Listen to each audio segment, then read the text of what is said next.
Suraxanıda Ümummilli lider Heydər Əliyev müstəqil Azərbaycan Konstitusiyasının müəllifidir mövzusunda növbəti maarifləndirici tədbir keçirilib.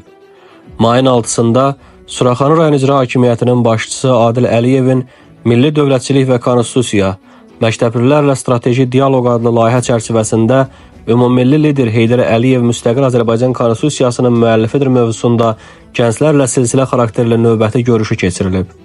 Tədbirdə rayon icra hakimiyyəti başçısının müavinləri Qaraçuxur qəsəbəsi üzrə 282, 285, 290, 318 nömrəli tam orta məktəblərin və Səttar Bəhlulzadə adına xarici dillər təmayüllü gimnaziyanın direktorları, müəllim heyəti, yuxarı sinif şagirdləri iştirak ediblər. Ümummilli lider Heydər Əliyevin və vətən uğrunda həlak olan şəhidlərimizin əziz xatirəsinin bir dəqiqəlik sükutla yad edilməsi və dövlət himninin səsləndirilməsi ilə başlanan görüşdə Ümummilli lider Heydər Əliyev müstəqil Azərbaycan Konstitusiyasının müəllifidir adlı videoçarx nümayiş olunub.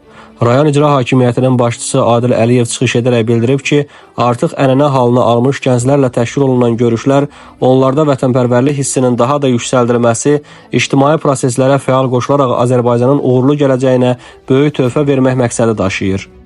Müasir Azərbaycan dövlətinin memarı və qurucusu, xalqımızın və dövlətimizin müstəqilliyi, inkişafı naminə böyük xidmətlər göstərmiş Ümummilli lider Heydər Əliyevin anadan olmasının 102 illiyi ərəfəsində Ümummilli lider Heydər Əliyev müstəqil Azərbaycan Konstitusiyasının müəllifidir mövzusunda təşkil olunan tədbirdə Adil Əliyev öz həyatını doğma xalqına həsr etmiş dahi şəxsiyyətin müstəsna xidmətləri haqqında ətraflı məlumat verib. Rayon icra hakimiyyəti başçısı bildirib ki, bugün Ali Baş Komandan Cənab İlham Əliyevin rəhbərliyi ilə xalqımız özünün yeni inkişaf tarixinə qədəm qoyub. İndi dövlət suverenliyimiz tamdır, ərazilərimiz bütövdür, sərhədlərimiz isə toxunulmazdır.